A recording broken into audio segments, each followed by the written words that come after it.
El 28 de mayo de 2009, un fuerte temblor derribó el Puente La Democracia en la ciudad noroccidental de El Progreso, tierra natal de Roberto Micheletti.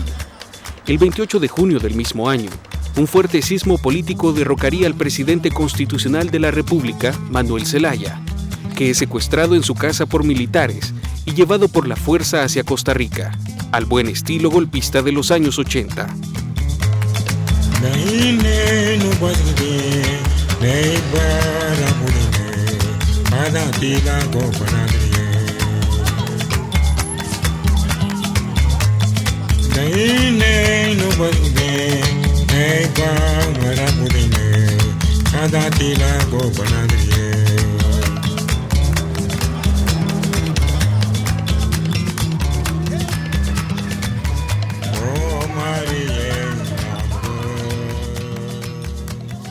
Zelaya Rosales lo que hizo fue pullar al toro con vara corta, porque desde el comienzo Zelaya Rosales y su equipo asumieron la administración pública en el año 2006, cargando una enorme desconfianza por parte de las élites empresariales, políticas y económicas, y la enorme desconfianza por parte de la administración de los Estados Unidos, a la sazón conducida por W. Bush, y especialmente por su equipo de seguridad, comandado por John Dimitri Negroponte, que fue el que diseñó la política de seguridad nacional de Estados Unidos para Centroamérica desde Honduras, a comienzos de los 80. En una entrevista concedida a un medio argentino, el economista Peter Marchetti plantea que tanto la incorporación de Honduras al ALBA como la asunción a la presidencia de Daniel Ortega en Nicaragua, así como de Mauricio Funes en El Salvador, provocan nervios en los sectores conservadores del gobierno de los Estados Unidos, así como de las oligarquías de derecha de la región, que ven amenazados sus intereses en el nuevo panorama político centroamericano.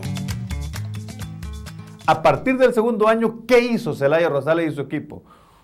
Fue acercándose progresivamente hacia el bloque latinoamericano, encabezado por Hugo Chávez. Y ese acercamiento hacia el exterior, hacia un corredor distinto al de Estados Unidos, fue generando todavía mayor desconfianza, una desconfianza que se fue convirtiendo en una crítica feroz por parte de los sectores de las derechas más duras y fundamentalistas de Honduras, respaldadas por este sector de los Estados Unidos.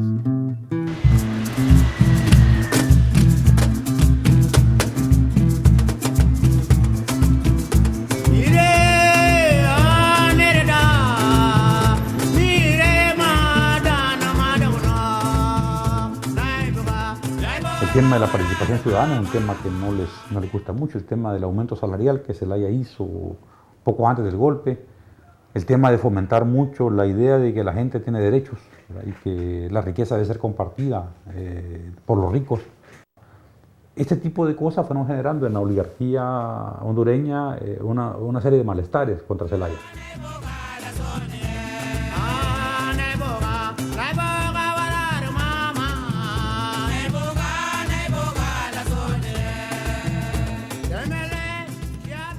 Además de verlo como una traición a lo que él supuestamente tenía que hacer proveniendo de las filas oligárquicas, porque no hay que olvidar que Zelaya venía de las filas de los terratenientes hondureños.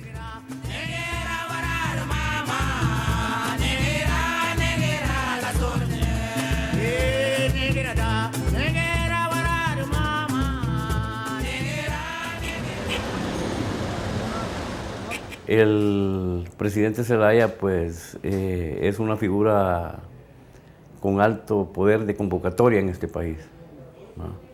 Aún a los que no pertenecen al Partido Liberal, nacionalistas y de los otros partidos que no son liberales, habíamos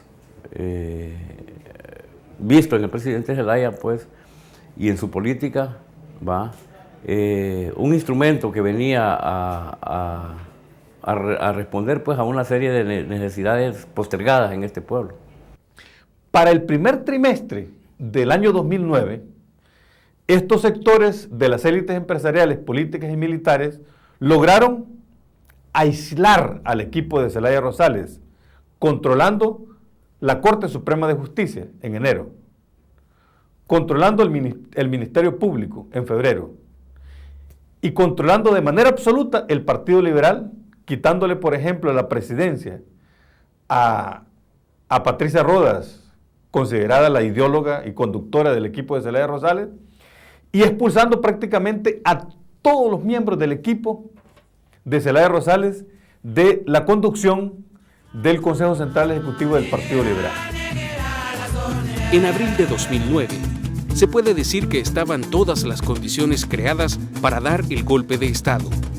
Zelaya decide apoyarse más fuertemente en Hugo Chávez y busca el respaldo de la dirigencia popular al interior de Honduras. De ahí surge la idea de convocar a la cuarta urna para consultar a la población sobre la conformación de una asamblea constituyente que redactaría una nueva constitución. ¿Cuándo fue que llegó el asunto de la confrontación a sus límites? El 25 de agosto del 2008, cuando se hizo presente, en presencia y en figura, como dice el poeta místico, Hugo Chávez en territorio hondureño. Y Hugo Chávez, acompañado por Daniel Ortega de Nicaragua, por Evo Morales de Bolivia y un representante del gobierno cubano, se dedicó en Honduras a despotricar contra la gran empresa privada. ¿Qué se daba, por supuesto, ante una crítica frontal de Hugo Chávez aquí en territorio hondureño? Que Zelaya Rosales tenía mucho poder dentro de Honduras, y eso era un error, porque déjeme decirle que en la medida en que Zelaya Rosales tenía más respaldo internacional del bloque liderado por Hugo Chávez, disminuía el respaldo interno.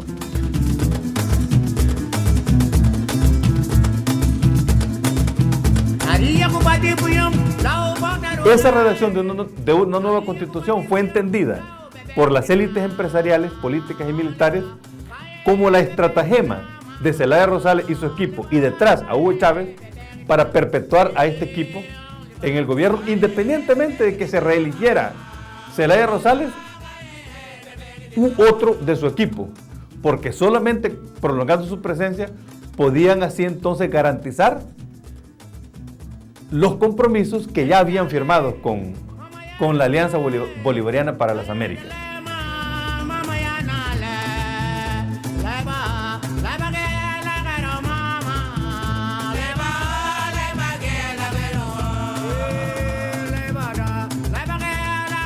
La Constitución y el poder constituido no puede estar por encima del pueblo y el poder constituyente.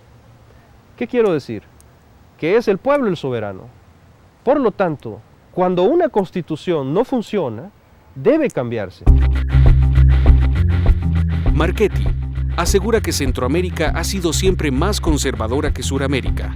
Por eso surgieron los movimientos guerrilleros en Nicaragua, Guatemala y El Salvador, como una reacción a esa derecha tan cerrada, tan troglodita. Estados Unidos manejó a su antojo esta situación, haciendo en Honduras una base militar propia, desde donde se manejaba la estrategia contrainsurgente hacia estos tres países. Primero, económicamente, a través de las bananeras, y luego con la contrainsurgencia en los años 80. Los sectores de las élites empresariales, políticas y económicas tenían detrás el enorme respaldo de las fuerzas de los Estados Unidos, que habían tenido una enorme presencia en la década de los 80 en el territorio hondureño.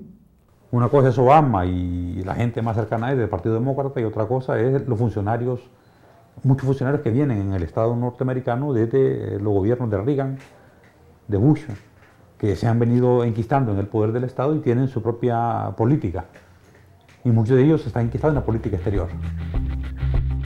Leticia Salomón sostiene que la decisión de consumar el golpe de Estado se tomó el jueves 25 de junio de 2009, cuando Micheletti pidió al Congreso declarar deshabilitado a Zelaya para continuar desempeñando su cargo, y procedió a constituir una comisión cuya resolución no se produjo con la celeridad que se esperaba, que unido a la cautela del embajador de los Estados Unidos para apoyar la inhabilitación, impidió que el golpe de Estado se consumara ese mismo día.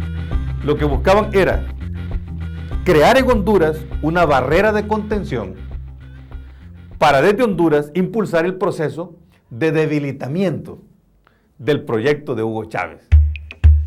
En la revista nicaragüense Envío, Moreno sostiene que Thomas Shannon, subsecretario para Asuntos Hemisféricos del Departamento de Estado del gobierno de Barack Obama, días antes del 28 de junio, había estado en Honduras para entablar diversas reuniones con quienes después protagonizarían el golpe de Estado y la seguirían sosteniendo durante más de 4 meses. Con los datos que se han ido viendo después y con el papel que ha tenido, y además con el historial tremendo que tiene Shannon al interior de la política de Estados Unidos como una de las personas más duras y decididas en buscar salidas militares, es obvio que esas visitas previas estaban vinculadas con algún tipo de relación con quienes iban a implementar el golpe de Estado. Yo no podría darte una opinión, no tengo una valoración coherente, digamos, o estructurada sobre ese planteamiento que lo he escuchado en algunos sectores de la resistencia y en algunos sectores, digamos, en América Latina, más allá de Honduras, como bien estás diciendo. Sin embargo, me parece que son concepciones o interpretaciones de los acontecimientos del 28 y de su evolución que merecen respeto y que merecen ser analizadas, ¿verdad? En términos generales, el golpe de Estado en Honduras se acabó justificando por las supuestas intenciones de Zelaya de reelegirse, por la intromisión de Hugo Chávez en la política hondureña, por el peligro del socialismo del siglo XXI y por la inconstitucionalidad de convocar a un plebiscito popular a través de una cuarta urna en las elecciones presidenciales del 28 de noviembre de 2009, para conformar una asamblea constituyente y reformar la actual constitución hondureña. Pero tras de ello, hay más. Él quiso jugar con las reglas convencionales de la democracia y los golpistas estaban jugando con reglas antidemocráticas. Entonces él ahí como que no tuvo la disposición o el talante o el carácter para decirme la juego. Métanme preso, hagan un proceso, maten, ¿verdad? Y ahí vamos a ver qué viene después. Él se movió siempre en el marco de cuidar su vida, que tiene razón de hacerlo, tiene derecho, no podemos cuestionar eso, pero también en el marco de la legalidad, pensando quizás que la OEA y las Naciones Unidas iban a ser capaces, ¿verdad?, de doblegar a los golpistas. Fue una mala apuesta de Zelaya. Y nosotros vimos y conocimos de que esa madrugada, después que le dieron el golpe, en la mañanita, ¿verdad?, que le dieron el golpe, cuando se conocieron las noticias, se lo llevaron secuestrado el presidente. Pero baja el avión o el helicóptero, no recuerdo bien, en Palmerola. Ahí se echa combustible. ¿Por qué ahí no se detuvo, dice uno, por qué no capturaron, pues, a los que llevaban secuestrado al presidente, ¿verdad?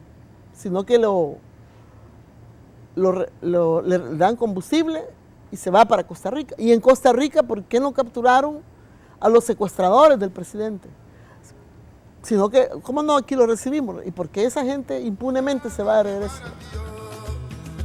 Sacar a Zelaya del poder solo fue un elemento dentro del esquema norteamericano.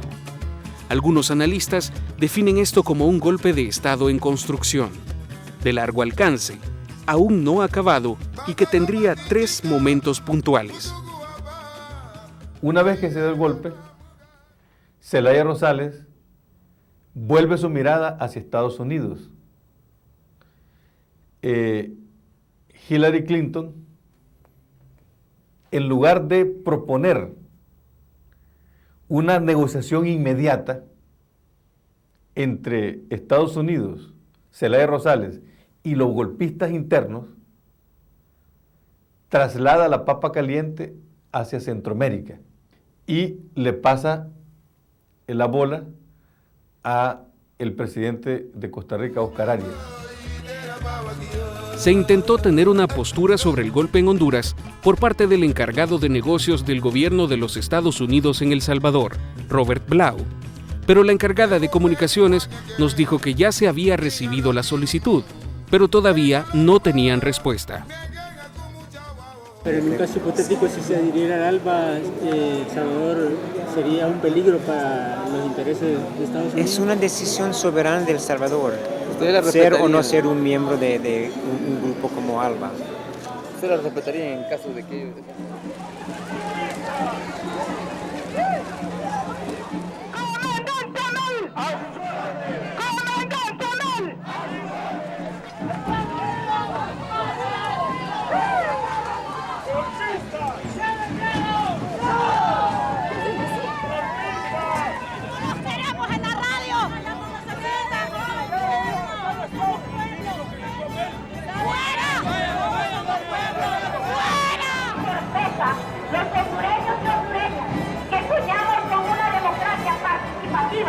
pluralista, respetuosa de los derechos humanos y amante de la paz, estamos acercándonos en sus intereses económicos y políticos que se pueden perder su asiento. La justificación del golpe de Estado fue la renuncia que supuestamente había firmado y sellado Manuel Zelaya, en la que indicaba que lo hacía por razones de salud y para preservar la paz de la nación.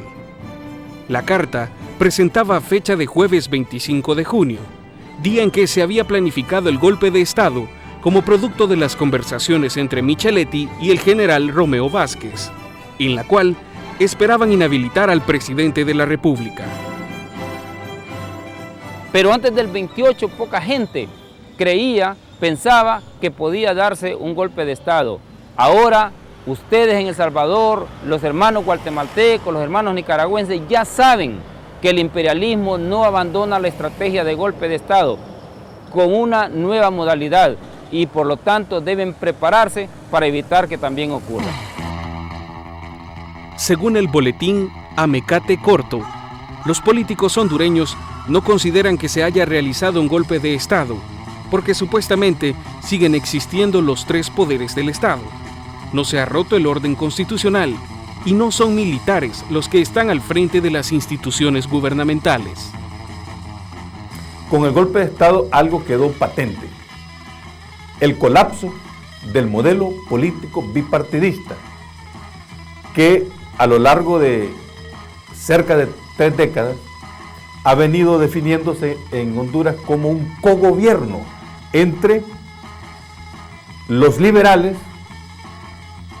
y los nacionalistas, que se han ido turnando en la administración pública, pero se turnan en la presidencia de la República.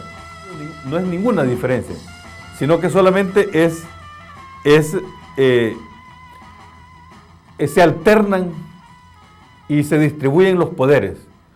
Pero quienes dirigen el Partido Liberal y quienes dirigen el Partido Nacional son los mismos personajes que tienen las mismas acciones en las mismas empresas.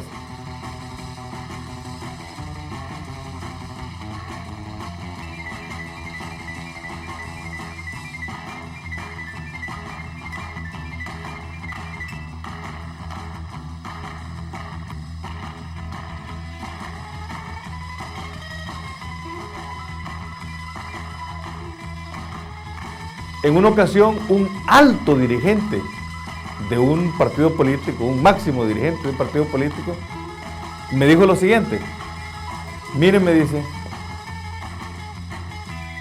yo soy nacionalista. Yo, por ejemplo, dice, no me voy a pelear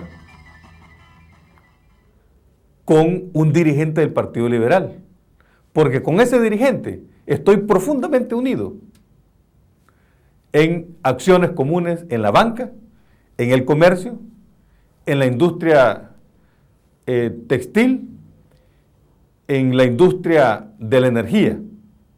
Entonces, por lo tanto, los partidos políticos nos interesan a nosotros como vehículos para garantizar nuestros intereses.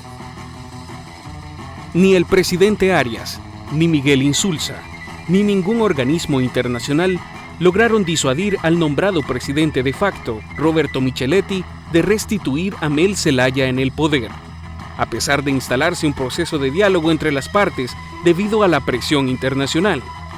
Se monta un diálogo que inicia en Costa Rica, pero fracasa. El 30 de junio, Estados Unidos decide tomar las riendas de la negociación. Entonces viene Chano y entonces pone las cartas sobre la mesa. No me puedo regresar a Estados Unidos sin una firma. O sea, una vez más, el interés no es Honduras, sino que lo que viene Chano es a quitarse un problema que la política interna de Estados Unidos está teniendo, porque ya el caso hondureño se está convirtiendo en un problema interno, porque los republicanos están demandando una salida política a cambio de respaldo a la política internacional del presidente Barack Obama.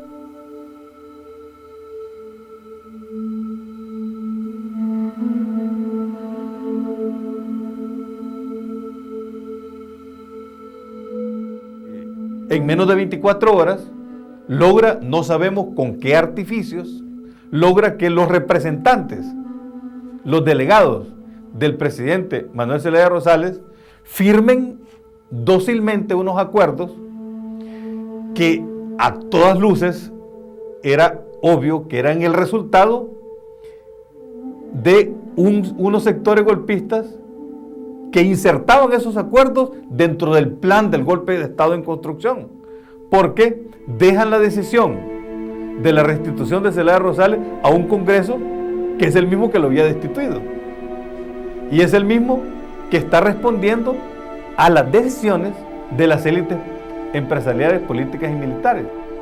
Con Mel Zelaya técnicamente anulado y con el apoyo de Estados Unidos hacia los golpistas, había que legitimar el golpe. Y qué mejor que con unas elecciones, donde el pueblo elija, no importa en qué condiciones, pero que elija a un nuevo presidente bajo un proceso supuestamente democrático. Esa elección no tuvo que haber pasado. Y Zelaya tuvo que haber hecho lo posible por evitarlas, pero no podía hacerlo desde la embajada brasileña, tenía que hacerlo él con la gente en la calle.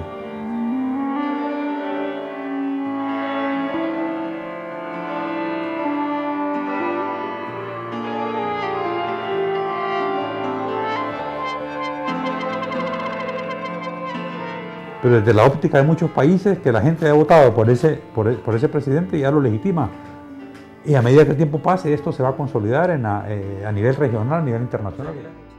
Tanto la OEA, la Unión Europea, la ONU y el Centro Carter rechazaron participar de este proceso electoral por considerar que no existían condiciones mínimas para el desarrollo transparente de unas elecciones. Pero nuestro país tuvo participación por parte de representantes de Arena como Armando Calderón Sol y Norman Quijano, así como otros partidos de derecha centroamericana, que no deslegitimaron el golpe y lo consideraron una acción democrática y respetable. Nuestro llamado a nivel de la resistencia era a no participar en el proceso electoral, a no avalar un proceso porque era un proceso ficticio, era un proceso que estaba amarrado y que por lo tanto no había ninguna garantía, ¿verdad?, para asegurar que era un proceso que se iba a desarrollar con toda la legitimidad y con toda la transparencia, si siendo quienes los que vigilaron el proceso eran los que dieron el golpe de Estado. Soy periodista, disculpe, estoy haciendo mi trabajo. Estoy haciendo mi trabajo. Permiso, voy a pasar al otro lado. Según el portal Real News, la organización Hagamos Democracia, capacitada por el Instituto Nacional Demócrata, o NDI por sus siglas en inglés, que es financiada por el gobierno de Estados Unidos y afiliada al Partido Demócrata, fue el único organismo internacional presente en la observación de las elecciones en Honduras. Bueno, la forma como vemos el proceso electoral hondureño es, como han dicho distintos actores nacionales e internacionales, es entenderlo como una parte de la solución, pero no la solución a la crisis. Las elecciones, digamos, se desarrollaron con grados de normalidad promedio, digamos, pero eso no obvia que se dieron en un contexto político muy complejo.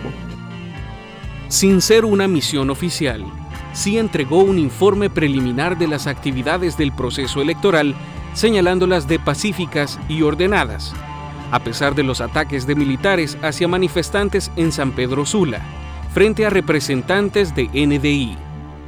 También presentaban un nivel de participación de 47.6% al final de la jornada, pero no desmintieron el 62% que anunciaba el Tribunal Supremo Electoral después de 3 horas en las que el sistema informático supuestamente se cayó. Ahora bien, la pregunta es si el nivel de participación de un poco menos de un 50% es o no es, afecta o no afecta la confianza en las elecciones, la vigencia de las elecciones, es algo que le corresponde a los hondureños debatirlo, ¿verdad?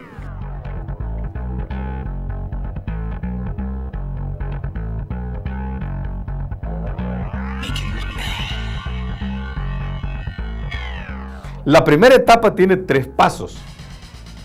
El primer paso fue el golpe violento, el acto violento del 28 de junio. El segundo paso fueron las elecciones del 29 de noviembre y el tercer paso son la asunción de la nueva administración el 27 de enero. Y hay quienes están celebrando las elecciones, diciendo que al fin ya en Honduras se va a resolver la crisis.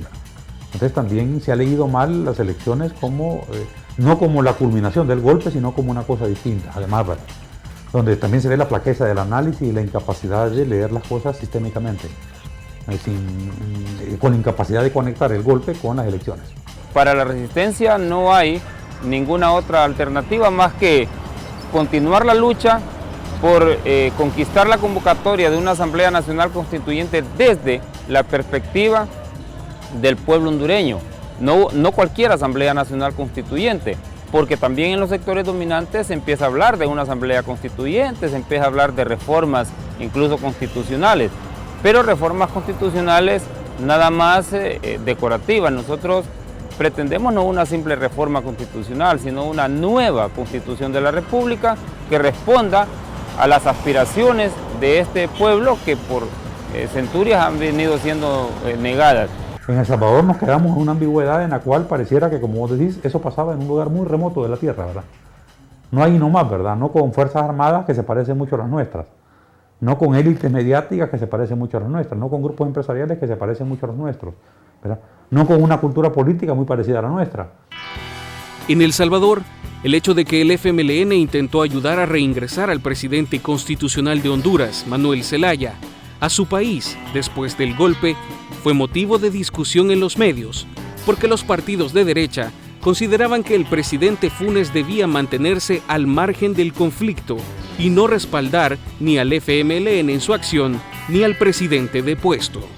Tampoco de parte de nuestro gobierno hubo una postura firme, contundente y clara acerca de ese golpe de Estado y de cómo posicionarse ante él. Hubo más lucidez en Sudamérica por la experiencia que tienen y por la visión histórica que tienen. La presidenta de Argentina fue muy firme en su lectura, ¿verdad? Miguel Insulza fue muy firme en su lectura, ¿verdad? Chávez fue muy firme en su lectura, y así Correa fue muy firme en su lectura. Uno puede ir repasando, Lula fue muy firme en su lectura. Si queremos normalizar nuestras relaciones con Honduras, más allá de adoptar una posición simplista de reconocer o no las elecciones, lo que debemos de hacer es ponerle condiciones democráticas al nuevo candidato y que dé muestras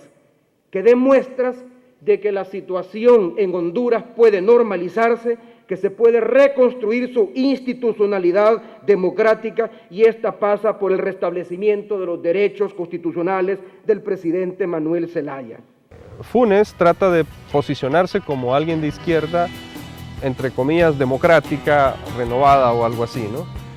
A la vez que se quiere distanciar de la derecha y de las posturas de Arena siempre al lado de los republicanos estadounidenses, etc. Él quiere también poner distancia con respecto a Chávez, Evo, Correa, etc., ¿no? En la campaña presidencial de Funes, aseguraba que Obama y Lula eran sus referentes. Con el golpe de Estado en Honduras, Lula ha sido contundente en el respaldo hacia el rechazo del golpe, tanto así que Mel Zelaya lleva 6 meses aislado en la Embajada de Brasil en Tegucigalpa desde el retorno a su país. También hay que reconocer que Brasil es un país grande, fuerte, que puede levantar la voz, digamos, y El Salvador es un país pequeñísimo y dependiente.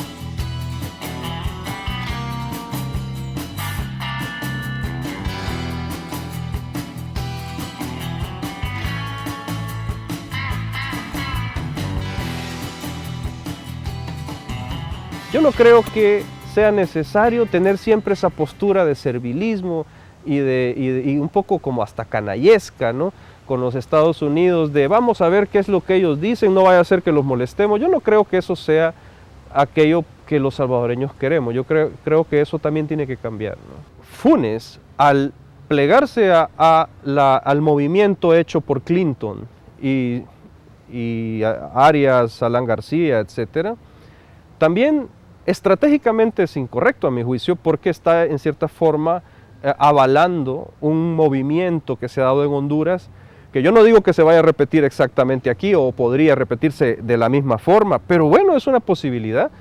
Funes es un presidente elegido democráticamente, pero el panorama no lo tiene sencillo de aquí en adelante.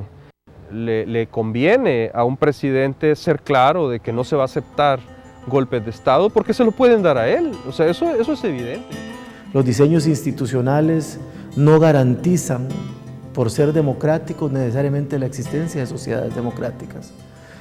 Son los ciudadanos democráticos, la ciudadanía democrática la que le dan contenido democrático a las instituciones.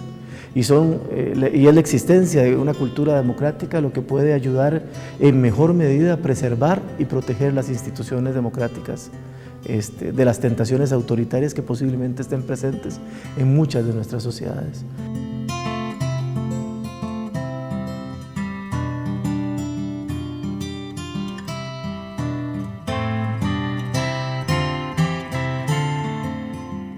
El FMLN en eso no ha tenido ambigüedad.